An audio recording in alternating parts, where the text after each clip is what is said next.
Hi there and welcome back to the show. With me now is Naturopathic Doctor Megan Soloy-Theil. Welcome back to the show. Thank you very much for having me. All right, we talked to you in another episode about naturopathic medicine and what is a naturopathic doctor. Just for those who didn't see that show, can you give us a little review or a little intro to what is a naturopathic doctor?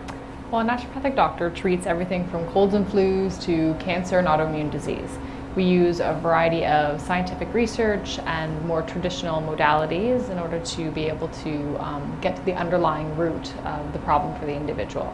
So we use nutrition, botanical medicine, homeopathy, Chinese medicine and acupuncture, lots of counseling, lots of nutritional work to facilitate that change for the individual.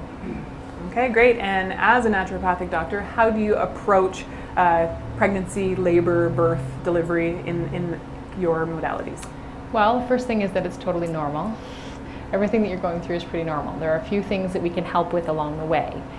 For example, morning sickness, the fatigue that goes along with that first trimester, certain types of hormonally related things like headaches, right? Hemorrhoids, a lot of the different symptoms or associated components of pregnancy for you, we can help to decrease the symptoms up for you. Okay. A lot of people, especially around the time of pregnancy, they're very sensitive to making sure they're doing everything right and they don't want to do anything wrong, and they might be hesitant to adding something new to their health plan. They'll want to know, is it safe? Is it okay for me to work with a naturopathic doctor along with my medical doctor or my obstetrician? So I always encourage people to definitely continuing to work with either their family medical doctor or their midwife, depending on what works best for them. With naturopathic medicine, at least in how I practice it during pregnancy, there has to be tons and tons of research for me to be able to say to you, you need to be taking this during pregnancy. And basically my rule of thumb is if I haven't done it, I'm probably not going to ask you to do it. Plus I like to see all the scientific research behind it. Nobody's going to volunteer to be a research subject to see if echinacea is going to cause a problem during pregnancy, right? So most of the research information is based on empirical evidence of a large group of people going, oh, I did that when I was pregnant. I didn't realize that I couldn't. And the babies are fine. So we have lots of statistics and lots of information about the different things that can be used. I usually try and keep things very simple, often using food-based things, so vitamins and minerals in certain amounts, and following the set guidelines to make sure that it's safe for you and baby.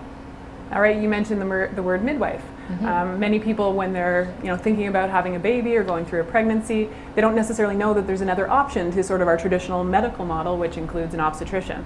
So tell us a little bit about how midwife can help in that situation.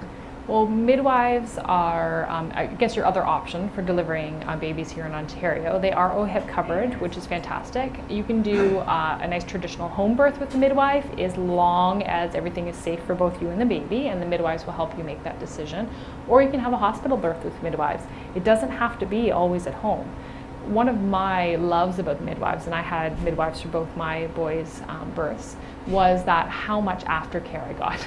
Right? They really listened to me. They always gave me choices. And as a naturopathic doctor, I always had a slightly different slant to what I wanted to be doing. And they always listened, and they always made sure that I was getting well educated about what my choices were.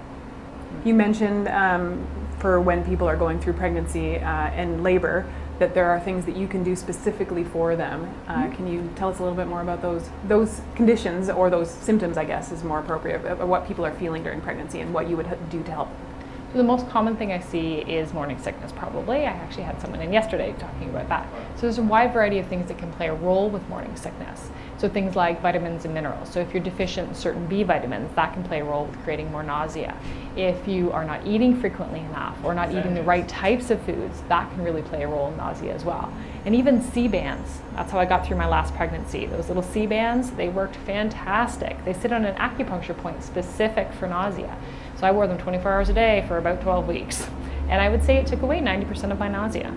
With naturopathic medicine, I cannot say it's going to be gone. Okay? It's all about trying to find out the different things that are going to work for you. All right, that's great. That's a really great practical tip. So if you're dealing with morning sickness, you don't just have to live with it. There are things that can help, that are natural and that are safe for your pregnancy and for your baby.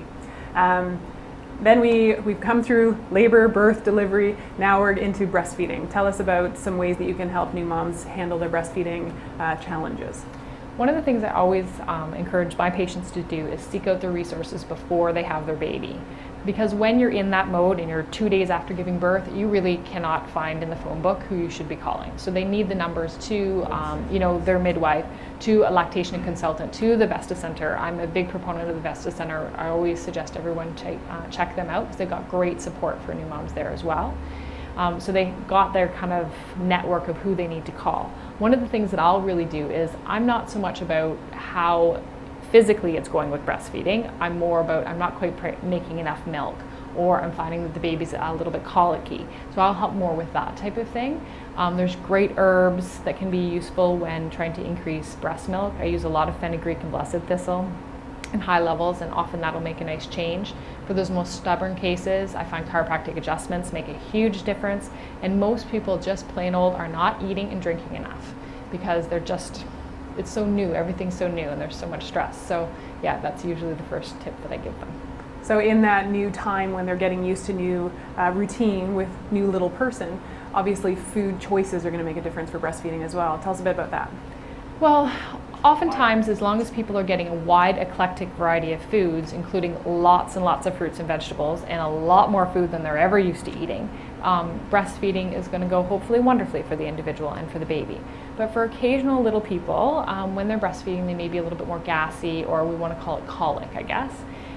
In my clinic, I rarely actually see real colic. Most of the time, it has to do with either how the baby's latching onto for breastfeeding or what the mother themselves are actually eating. The most common one that I have to ask the moms gently to eliminate is dairy. By far, it causes the most gastric upset in little people. So, okay. Do that. And as those babies are growing, as a naturopathic doctor, you work with babies and kids. What do you most commonly see kids for, and what do you work with them for? Probably the most common thing I get kids in the door for is either ear infections, asthma and low immune system, or ADD and autistic types of symptoms. So the first thing that I always work with these kids, especially in the first group of ear infections and asthma and low immune system, is their foods. It's been my experience that the majority of the people who've walked in my door with these symptoms have food sensitivities or food allergies. And once we figure out what that is, eliminate it, usually the kids go trucking right along and they're doing great. Oh, that's so great, because it's not something that we would typically hear about. So that's a really simple way, once you figured it out, to approach a kind of a difficult situation. So that's great. We talked about food a little bit. How does it play a role in the health and development of kids as they grow? I find it plays a huge role. My philosophy has always been that food is everything. Food gives us the pillars for everything else that we're going to stand on. If we want our body to function properly, we have to fuel it properly. So a wide variety of fruits and vegetables are extremely important for kids. Now, certain developmental stages for kids, like you're only going to want to eat applesauce for like 3 months, and that's okay, but at least they're eating, right? A good choice of a food. I find the majority of kids who walk through my door might eat one fruit or vegetable every day. I had a little guy in not too long ago that over a 3-day diet span had 3 vegetables. That's it. And actually it was corn, which I don't consider to be a vegetable. More of a starch. But yeah, it makes a huge difference. And we as parents have to draw some of those lines and say, no, you must eat this stuff, and there's a reason behind it, right? Okay. How about some practical tips for parents that are dealing with the typical things that show up in kids, fever and ear infections, maybe headaches or stomach aches, some things that they can do at home to help to alleviate some of those symptoms? Probably one of my favorite things is something called cold wet socks, which unfortunately is exactly what it sounds like.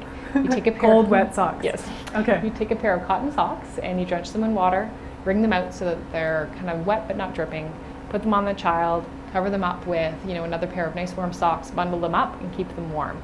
And their body will actually dry those socks. It will draw the blood down, draw the heat down, so it's fantastic for fevers, cough, ear infections, and it really helps the body to recover.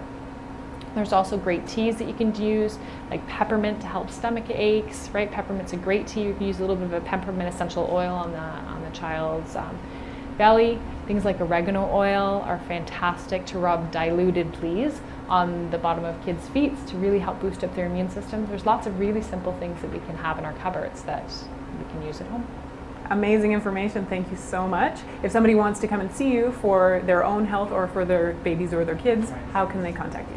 So we're located at 2 2nd Avenue here in St. Thomas, and our phone number is 519-637-7277. Great. Thanks so much for being here. Thank you very much for having me. All right, we're going to check out our health and wellness action tip of the day. Take a look at this. Hi there, and welcome to today's health and wellness action tip.